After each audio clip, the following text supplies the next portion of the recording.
it's time to replace the dying battery on an iPhone 7 Plus.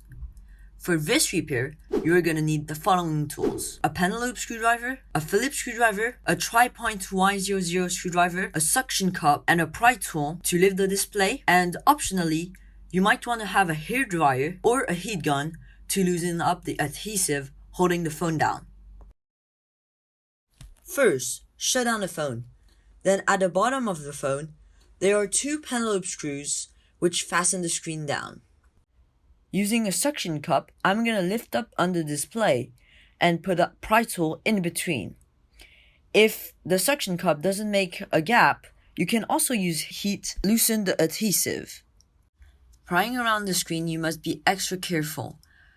On the right side of the screen, there are fragile ribbon cables which you must not damage, or else you could have a broken screen. After prying around the sides, I'm gonna lift up the screen and open it to the right. And here are the fragile ribbon cables I was talking about earlier. Then, we are gonna unscrew the 4 screws on the metal bracket, which holds the screen and battery connection in place. After lifting up the metal bracket, I'm then gonna disconnect the battery. It's very important to disconnect the battery first before the 2 other ribbon cables, because otherwise it could cause a short and damage your device. Then, I'm gonna unscrew the 3 tri-point screws on the upper bracket.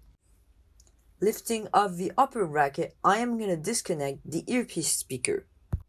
Now that the screen is free, I am gonna put it aside. To ease and to avoid breaking the pull tabs, I am gonna unscrew the 3 Phillips screws holding the Taptic engine down. Lifting up the Taptic engine, I tried to disconnect it, but I realized that the connector was connected by 2 screws, so I decided to just lean it back. At the bottom of the battery, you'll see 3 pull tabs, which you have to pull. So I pulled the first one successfully. The second one broke, so I moved on to the third one, which also went successfully. Then, I managed to retrieve the second one with some tweezers, and the battery went out. Taking the old battery, I laid it aside.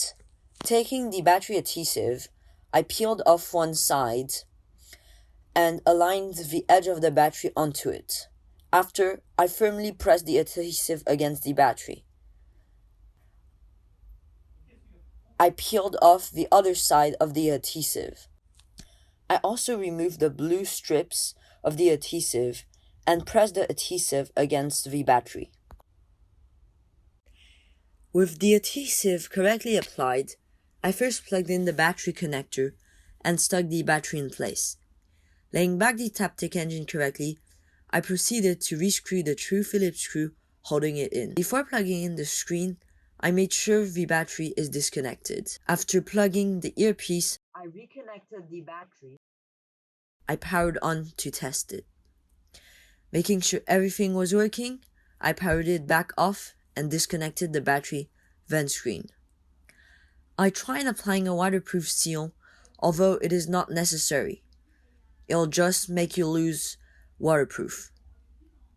At this moment, I should have rescrewed the 2 brackets back before sealing the phone, but I forgot and ended up reopening the phone to do so after the video. Pressing the screen back down and turning it on, all that was left is rescrewing the bottom screws.